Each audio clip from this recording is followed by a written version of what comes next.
the National Endowment for the Humanities, bringing you the stories that define us.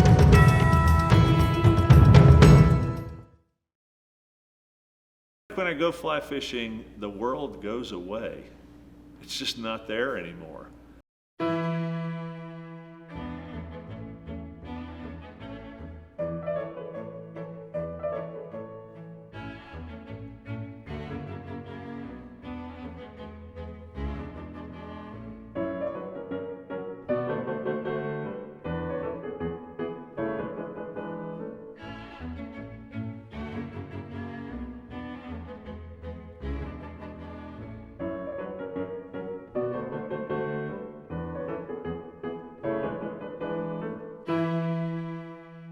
Fishing is just a really fun activity because you can go out in nature and enjoy yourself. And then also there's a thrill to actually catching fish. And being out in nature and going to these pristine, beautiful spots, as well as just being able to catch fish and either eat fish or release them back into the river is a really fun activity. Why is it so much fun? I don't know, it just is. Some people say the tug is the drug, that, like when the fish is pulling on the line, that's what does it for you. I see what they're saying. That's kind of true, I think. And on the other hand, some of the best days I've ever had out on the water, I caught one fish, or I caught no fish, but it's still just like, wow. I'm so much better when I come home than I was when I left.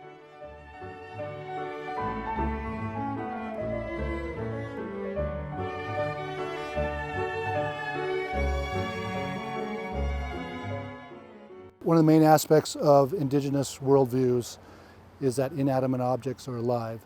So what we look at inanimate objects, that they're not alive, that they're pretty much dormant in the sense of even having energy. The molecular level makeup of a rock is neutron, protons. They're revolving around, they're moving, they're vibrating. That rock is actually vibrating. So there's energy there. And whenever things come in contact with each other, there's a shared energy, there's an energy transfer with that.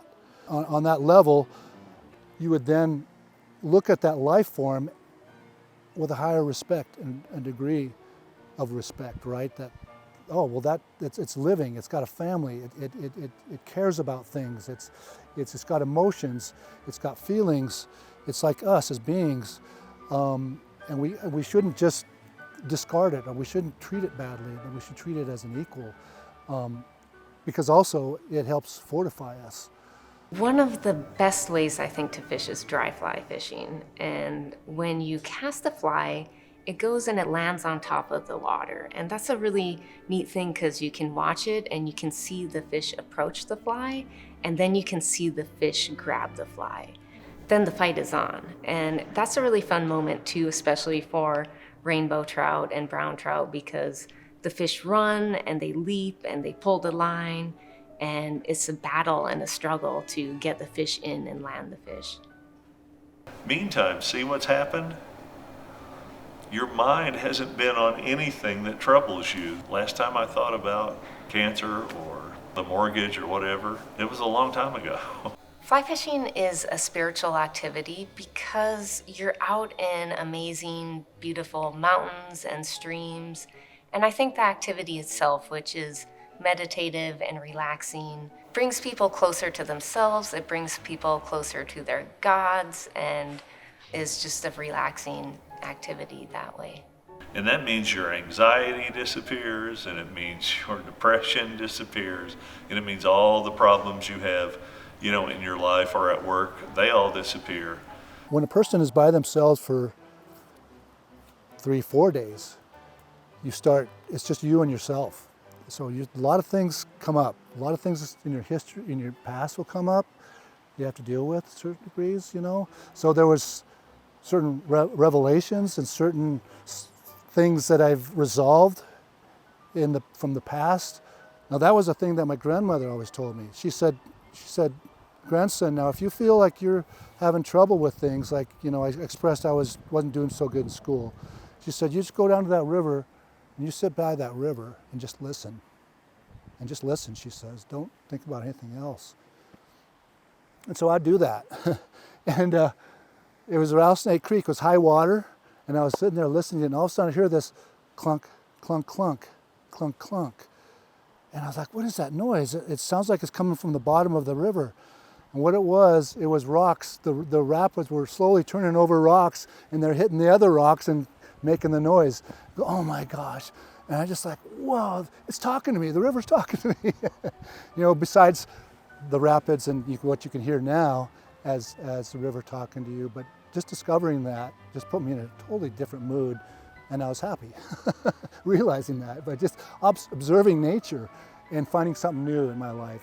And so always be curious, always be inspired by things around you, because you don't realize how it can kind of change your mindset at times.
The National Endowment for the Humanities, bringing you the stories that define us.